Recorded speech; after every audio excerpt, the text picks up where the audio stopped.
72% of women in the U.S. wear sizes 12 and up. The clothing industry for this demographic in the U.S. alone is nearly $10 billion, with athletic wear growing the fastest. Yet this population is grossly underserved. Hi, my name is Onika Shabazz. I'm the founder of Heat Athletic, an athletic clothing company for women who wear sizes 12 to 26.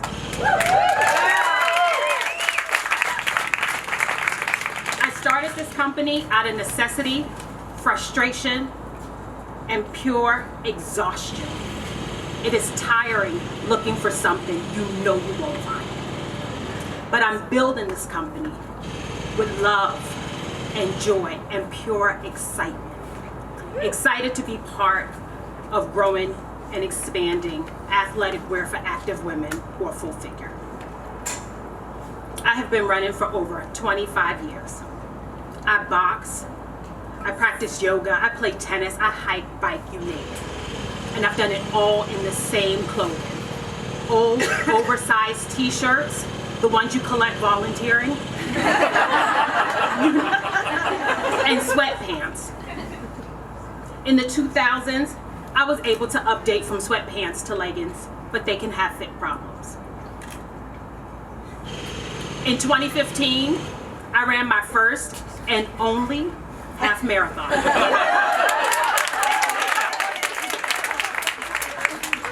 It was to celebrate my 40th birthday, and I decided to splurge, right? What a way to celebrate a birthday. I decided to splurge. I wanted an outfit just for running, something stylish.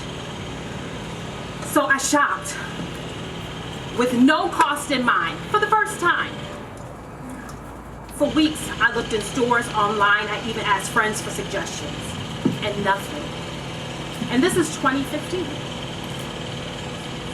On race day, I wore what had become my go-to leggings. They were my go-tos because they had enough slip that my thighs wouldn't be chafed after a long race. But they were held up with a safety pin. And so come race day, needless to say, I was disappointed. But I ran 13.1 miles.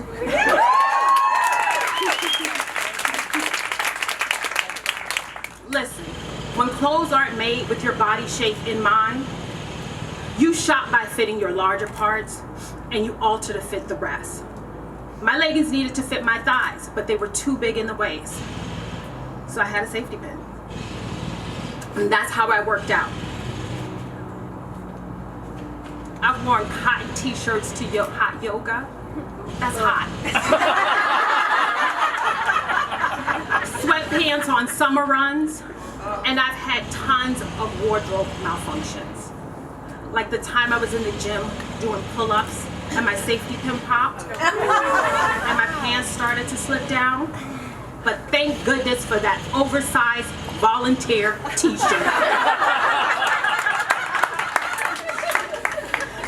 These experiences are not just mine. They are those of countless women who struggle to find athletic clothing that fit. Not because they can't afford it, but because no one makes their size. I've heard all types of reasons why people don't make clothing above a size 12 for active women. There's no market for it. It costs too much to make. This is simply not true. I've watched friends and strangers alike struggle for too long with this unnecessary and humiliating foe. And the social worker in me needed to fix it. But how? And who? Not me. I know nothing about fashion and design. I don't even know how to sew. I have a safety pin in my pants. And I had a different plan for my life. My plan was to start a nonprofit that supported women who deal with societal pressures to be thin, right? Who need a safe space to work out because they don't feel comfortable at the gym. And so I wanted to start a center that was a one-stop support place for women to come and feel safe. I also wanted to teach women about how to advocate for themselves when they deal with a medical system that's biased towards these women. But one day I was sitting in my car during lunch and I was thinking about this nonprofit and how it would look, how it would sustain itself, what women would need for support. And I kept coming back to clothes. If they came to me for a safe place to work out, they needed clothes. If they came because they needed physical therapy, they needed clothes. I couldn't shake the idea. Months passed and clothes kept popping up in my dreams, and I'm eating breakfast and there's clothes, and it was just hard to get away from it. And so, knowing that I've never shied away from a challenge, here I go.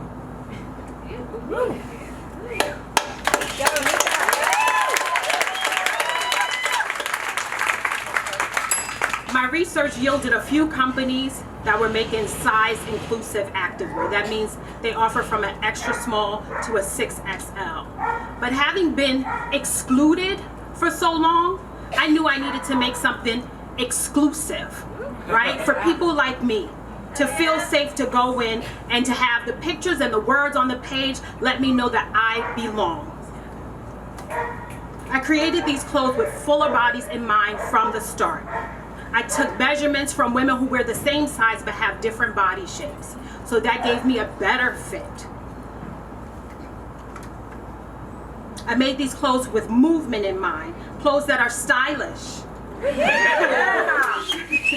My customer is an active woman between the ages of 25 and 55 and want quality clothes. I currently have 3 pieces from $75 to $95. I have the boxer hoodie. It was inspired by my love of boxing. It costs $95. I have my leggings. I call them the do-all. Whatever you want, they got you. They're $90.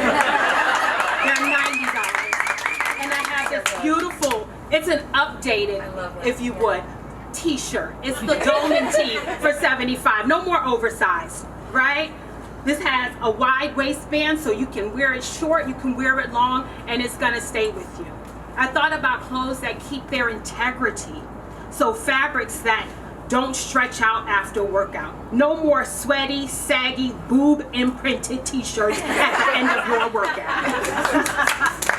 There is a hole in the activewear market for full figure women, and He Athletic is here to fill the gap. Thank you.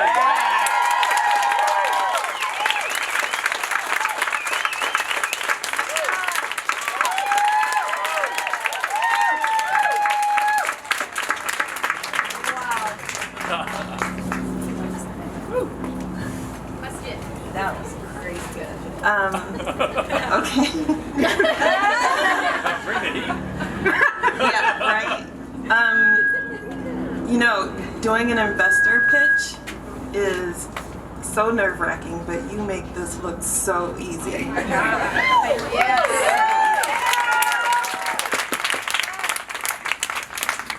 I'm a big fan of inclusive product, especially for athletic gear. What is your market traction so far? Like, what are you getting back from, the brands that you're pitching to, or the? So this is my first pitch. I wanted to start with a company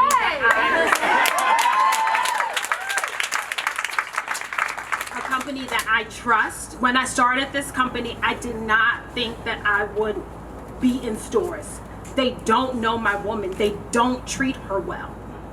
And when a friend told me about this Pitchfest in 2018, I had already missed the deadline. And I waited and I watched, but I wanted to be ready. And I would read the questions. I'm like, I'm not quite there yet, right?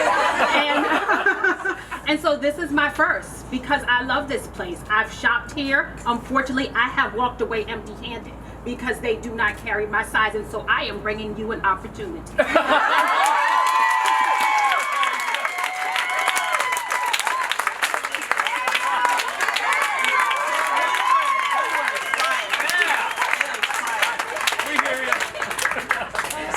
Call it heat. I bring it. You are bringing it. I bring it every time. That's exactly why it's named that. I love the garments, and I was going to go ask you if you got it at Title IX. I didn't realize it was yours, so I I can't believe that you didn't have design experience because it's so gorgeous. Thank you.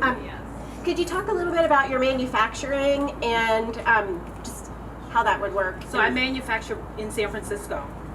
I buy fabric in LA. They make it there. So they may get some of the materials from overseas, but they make fabric in LA. And one of the things I liked about the fabric company is because once it's here, it's here for a short time. They don't remake it unless you order a large quantity. So it is, again, in another way, exclusive, right? You get it, you have it, and you don't see a lot of other people in it. And so I make everything here, and I'm proud to do so. I work with a woman-owned, one of the factories in San Francisco is a woman-owned Tina factory. Yeah. Can you talk a little bit about your approach to fabrics, like some things that worked and how you aligned on the fabric that you have? So this may also go if you have a question about one of my barriers or what I have failed at. So because the fabric company that I work with make one-time run fabrics, I would test a fabric that I like, and then I go to order it and it was gone.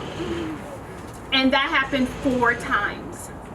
And I actually landed on the perfect fabric the last time. And so that was a blessing in disguise. But I actually I would go to factories, I'd call them, set up interviews, I go down, I needed to feel things. I don't know this industry.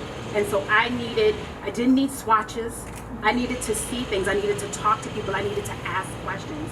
And so that's what I did. I went to factories all around LA and tested it, felt it, made it, tried it on, put friends in it, and that's how I found it. Settled on it by accident, but happy accident. Thank you. That's awesome. Super inspired by your pitch, so thank you. So you said that you the factories ran out of your fabric multiple times, so suppliers. So if Title IX were to place a purchase order, how would you be able to guarantee that fabric is? Do you know what the fabric minimums are to have it remade? I do know the fabric minimums, but I already have inventory because I did not want to miss out on that fabric. Awesome. So I actually have inventory, and then I have additional fabrics to make. But because I know a little more now about the industry, I know the fabric next in line, right? I have lineups of what's next, different colors, because the fabrics don't come in different colors exactly the same, right? So I'm preparing myself. I've learned those things over time, and so it won't happen again. So follow-up question on that then. You have inventory for this year potentially, but retailers typically place pre-season orders and they expect to see the fabrics that you've presented to them. Yes. So how are you, if they're not making the same fabrics again, how are you going to guarantee the manufacturers that they're getting, or not the manufacturers, the retailers, that they are getting what they have bought into? Well, that's something that we can work out. Like I said, there's fabrics that are very similar. Also with the minimum, they would remake the fabric if I ordered their minimum. So if that's the case, I would do that. Cool. Thanks. Is it just you so far? It's just me. And so you're buying the fabric, I drive to LA, overnight turnaround. You name it, I got it. Coming from you, I believe that. So far, have you done any external marketing, or has it been more kind of word of mouth and you're just kind of starting? So word of mouth, I threw a pre-launch party back in 2019 because I was going to kill it in 2020. Right? We all were. And I had plans to set up at the fitness conventions and the outdoor conventions and things like that, and that sort of stalled me. Plus I was working full time as a social worker, and that was intense.